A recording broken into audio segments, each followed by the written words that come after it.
start.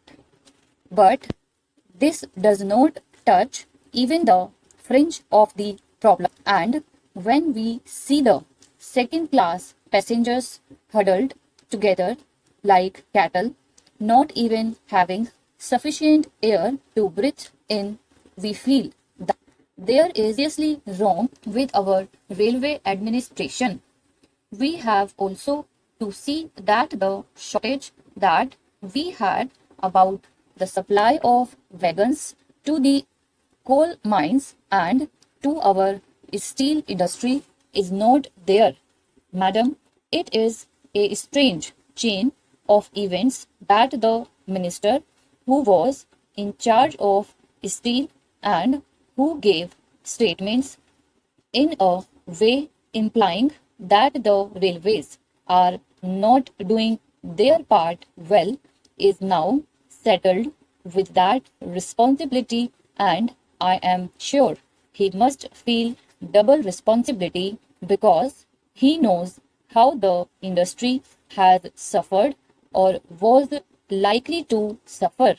As the Minister of Steel, he charged the Railway Ministry of not doing things which should have been done. So now these are the problems that we have to meet, and the question arises how to meet them. I quite understand that there could be some economy affected in administration. I could also understand that by tightening the administration and seeing that there is not much of ticketless travel, we could improve the position.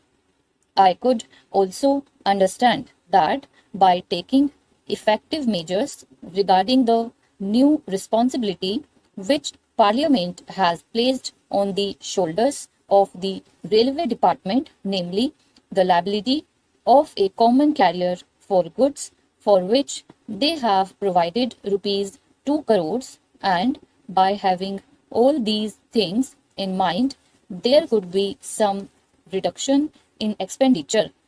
But I do not think that reduction would be of a value sufficient to meet the increasing demands of the railways. That is the problem. It is true that it will be hard to increase any fare.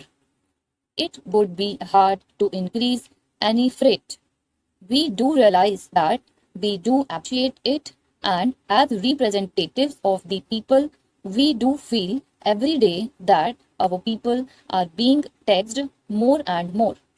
As regards freight, madam, my own view is that so far as food articles are concerned, this proposal should be modified just as there has been a modification in the case of giving encouragement for experts and in certain other respects. Similarly, I feel that so far as food articles are concerned, the proposal should be modified, and on the other things, these rates may continue as proposed. In this way, the danger that has been pointed out by honorable members, and to a certain extent correctly, that if the prices of food articles go up, that would create difficulty, would be avoided.